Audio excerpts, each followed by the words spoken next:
కాణిపాకంలో ఉండే గణేశుడి విగ్రహం ఎక్కడి నుండి వచ్చిందో మీకు తెలుసా?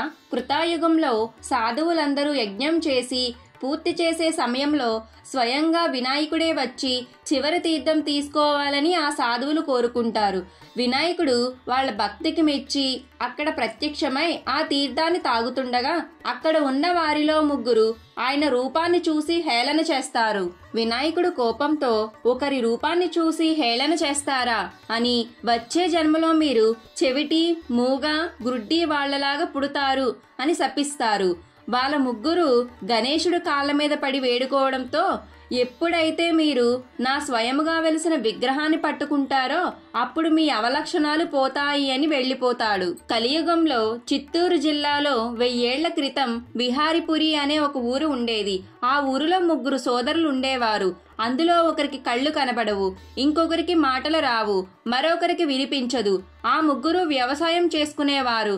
ఒకరోజు వ్యవసాయం చేస్తూ ఉండగా బావిలో నీళ్లింకిపోతాయి.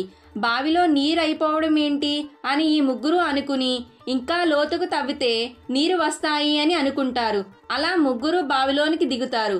ఒకడు గుణపంతో తవ్వుతుంటే మిగతా ఇద్దరు మట్టిని తీస్తూ ఉంటారు. అలా ఒక రాయి అతనికి అడ్డు వస్తుంది. ఆ రాయిని విరక్కొట్టాలి అని గుణపంతో గట్టిగా కొడతాడు.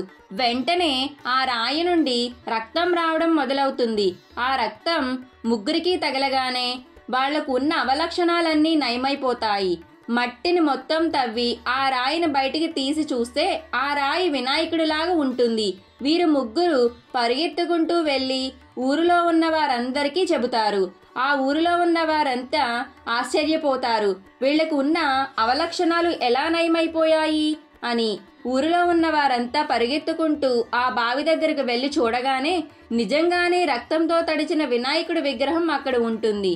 భక్తితో అందరూ కొన్ని వేల కొబ్బరికాయలను కొడతారు. ఆ కొబ్బరి నీళ్లు రక్తంతో కలిసి ఒక చిన్న కాలువలాగా పొలాలపైన ప్రవహిస్తుంది.